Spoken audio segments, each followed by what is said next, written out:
Hey guys, সবাই কেমন আছো? আশা করি সবাই ভালো আছো। আমার এই ছোট্ট ব্লগে তোমাদের সবাইকে স্বাগতম।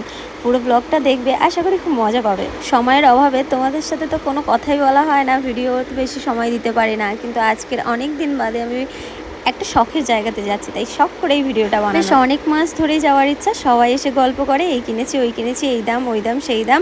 আমার খুব ইচ্ছা ওখানে যাওয়ার, আর কখনোই যাওয়া হয়ে ওঠেনি, কিন্তু আজ রাজেশ ফাইনালি আমাকে ওখানে নিয়ে যাচ্ছে। তাই খুব আনন্দ করতে করতে আমি যাচ্ছি ওই জায়গাটাতে। প্রথমে বলে দিই, আগে রাজেশ একবার মোটে গেছিল, আর সেই জন্য রাজেশও পুরোপুরি রাস্তাটা চিনতে পারছিল না, আর রাস্তার মধ্যে সবাইকে জিজ্ঞেস করতে করতে যাচ্ছিল। ওই জায়গাটা যাওয়ার সময় আমরা নিউ মার্কেটের ওপর থেকে যাচ্ছি, তাই শখ ছিল নিউ মার্কেট থেকে কিছু কিনে নিয়ে আসার, কিন্তু সেটা আর করতে পারিনি। এই ভিডিওটা করবার সময় অনেক পরিশ্রম করেছি, বাইকের চাকার কাছে আইফোনটাকে ঝুলিয়ে দিয়েছি, আর ব্রিজের নিচ থেকে ওপরের ভিউ পর্যন্ত তোমাদের দেখানোর চেষ্টা করেছি।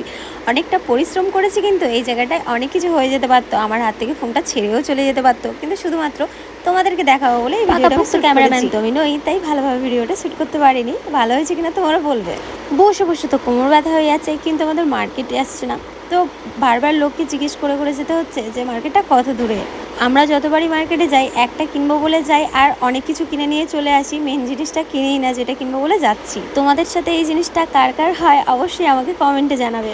এই রাস্তাটা যখন আমরা জার্নি করছি, এমন সময় রোদ দেখে আমরা বেরিয়েছি, কিন্তু দেখো বৃষ্টি চলে এসেছে, আর আমাদেরকে বারবার সাইডে দাঁড়াতে হচ্ছিল। ভালোই বৃষ্টি পড়ছিল, একটু একটু ভিজে যাচ্ছিলাম, ভাগ্যিস দাঁড়িয়ে গেছি, নাহলে অনেকটাই ভিজে যেতাম। যেখানে যাচ্ছি পুরো প্যাচ প্যাচে হয়ে গেলে কিন্তু খুবই খারাপ দেখতে লাগবে, আর খুবই অসুবিধা হবে আমাদের। ওপর থেকে আমার ঠান্ডাও লেগে গেছে। দেখো ফুটপাতের দিকে কত কিছু স্ট্যাচু লাগানো। আমি তো পুরোপুরি ভিডিওগুলো ক্যাপচার করতে পারিনি, কারণ কি আমার ফোনটা ব্যাগের মধ্যে ছিল। আসার সময় একটা খুব মজার ঘটনা ঘটেছে, সেটা তো আমরা ভিডিওর শেষের দিকে বলবো।